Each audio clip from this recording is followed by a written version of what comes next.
The greatest danger facing Israel and the world is the prospect of a nuclear-armed Iran. And Israel is prepared to do something about it.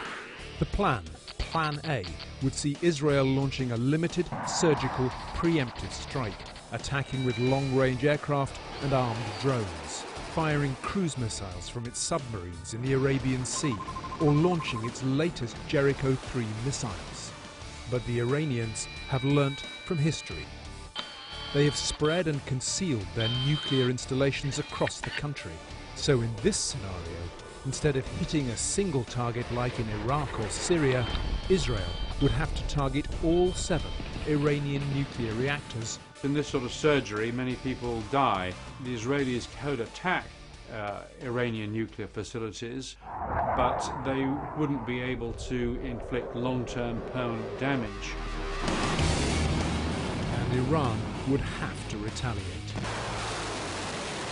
If Iran retaliates, every U.S. ally in the region or Israeli ally in the region is a potential target.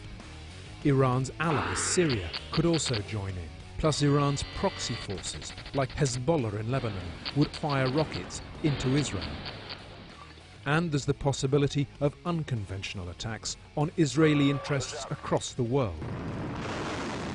An Israeli attack on Iranian nuclear facilities would likely only accelerate the Iranian desire to obtain nuclear weapons. So this idea that you would attack certain facilities in Iran and leave Iranian retaliatory capabilities intact breaks every rule in the military and political playbook.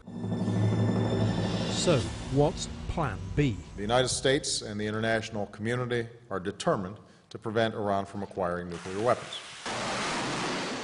The US military have had plans really since the fall of the Shah for military action. Cyber warfare is stage 1.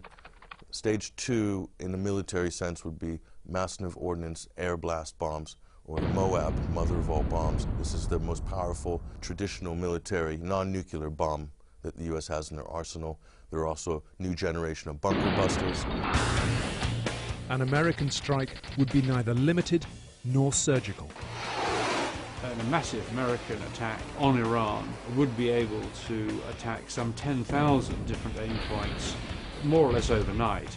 Their plans would destroy all Iranian air and sea bases and hit all known nuclear facilities. Iran would be left in flames.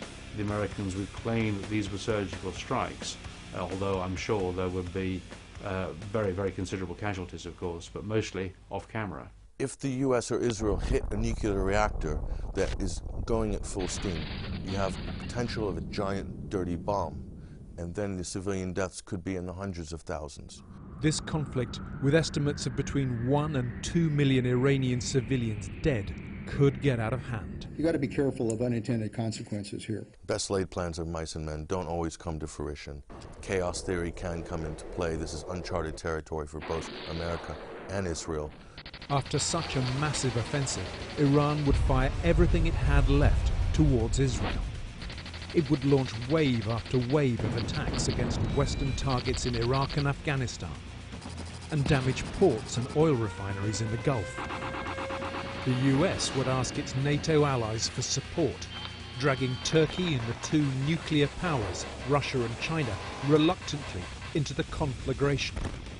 After the first stage of an attack on Iran, this could balkanize the global geopolitical scene into a new Cold War scenario. The consequences for the world as a whole are a terrible return to 19th century power politics, which of course produced the First World War. The result could be apocalyptic. A new wave of global violence could follow, and soaring oil prices would be the final blow to a global economy in chaos. Are such doomsday scenarios bluff, psychological warfare, or is the world really prepared to go this far?